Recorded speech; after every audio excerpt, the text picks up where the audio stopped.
인서쌤은 프라모델 만들기가 취미입니다. 오늘은 옛날 비행기를 만드나 봐요. 설명서를 펴놓고 하나하나 맞춰가는 작업.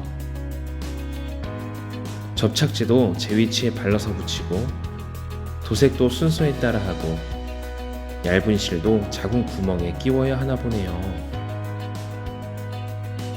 점점 모양이 나오고 있어요.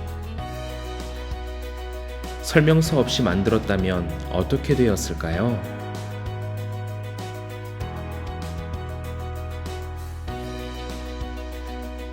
외부 도색과 스티커까지 붙이고 나니 멋진 비행기가 완성되었어요. 계획된 순서대로 만들어 나가는 프라모델. 나를 위해 준비하신 하나님의 계획은 무엇일까요? 하나님께서 당신을 향해 어떠한 계획을 가지고 계실까요? 라는 질문을 받으신다면 어떤 대답을 하시겠습니까? 여러 정답이 있겠지만 올해 사명교회의 표어이죠. 세상 속에서 영혼들을 향해 구원의 다리를 놓는 사람들, 이것이 만점짜리 답입니다. 다시 말해 우리는 하나님과 세상을 연결하는 브릿지 메이커라는 것입니다. 이것이 우리를 향한 하나님의 특별한 계획, 곧 부르심입니다. 그래서 저 또한 학생들에게 이런 말을 많이 했습니다. 선교지는 아프리카 오지가 아니라 내가 있는 삶의 자리가 바로 선교지입니다. 내가 속한 가정, 학교, 학원, 바로 그것이 선교지이며 우리 모두는 파송받은 선교사입니다. 어느 날 밥을 먹으며 청소년부 친구 몇 명에게 물어봤습니다. 크리스찬으로서 학교에서의 모습은 어때? 학생들 모두 자신 나름대로 학교의 선교사로 어떻게 사는 게 맞는지 생각하고 있더라고요. 그런데 그렇게 살지 못해 힘들어했습니다. 아는 것이 도리어 자신을 부족한 신앙인, 하나님 앞에서 제대로 살지 못하는 신앙인으로 생각하게 만들고 있다는 것을 알게 되었습니다. 그들의 정체성은 부족하고 믿음 없는 그리스도인이 되어 있었습니다. 우리는 그리스도인으로서의 정체성을 일로 생각할 때가 많은 것 같습니다.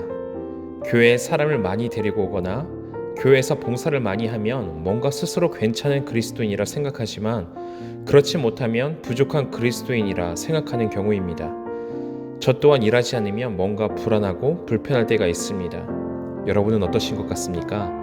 스스로 괜찮은 신앙인이라 느끼는 이유, 반대로 부족한 신앙인이라 느끼는 이유가 무엇입니까? 오늘 하나님께서 이스라엘의 브릿지 메이커로 모세를 부르십니다. 모세를 향한 특별한 계획이 있으셨습니다. 그런데 언제 어디에서 부르시는지가 중요합니다. 이 사실이 모세와 더불어 우리에게도 가장 중요한 하나님의 계획이십니다. 하나님께서는 모세가 실패했다고 여겨지는 바로 그 자리에서 부르십니다. 아무런 소망이 없다 여기는 그때에 부르십니다. 바로의 낯을 피해 미디안 광야에서 40년간 방황할 때 장인어른의 양떼를 치던 바로 그 자리에서 부르십니다. 변변하지 못했습니다. 80년 인생을 살아오며 남긴 성과물이나 결과가 전혀 없는 낙오자 같은 인생입니다.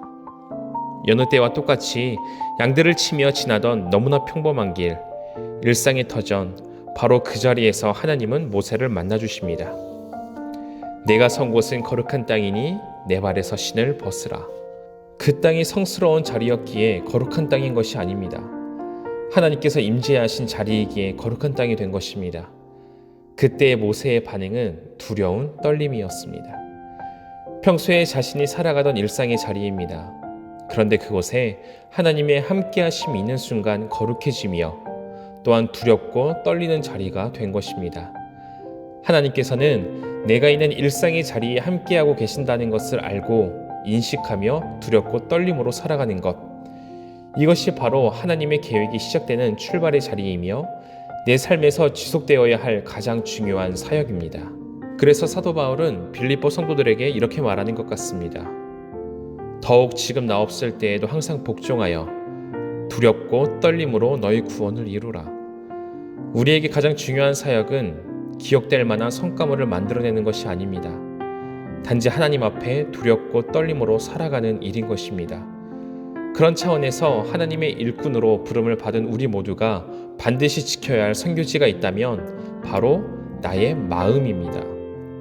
나는 너부터 먼저 선교하고 싶다. 이것이 모세를 향한 그리고 나를 향한 하나님의 마음입니다. 당신은 어떤 사역을 하고 있습니까? 라는 질문에 눈에 보이는 성과나 어떠한 결과물을 생각하기 이전에 일상의 자리에서 나와 함께하고 계시는 하나님을 얼마나 두렵고 떨림으로 바라보고 있는가, 하나님과 얼마나 깊은 관계를 맺어가고 있는가를 떠올려 볼 수 있기를 바랍니다. 그것이 우리의 삶의 가장 중요한 사역이며 부르심이기 때문입니다.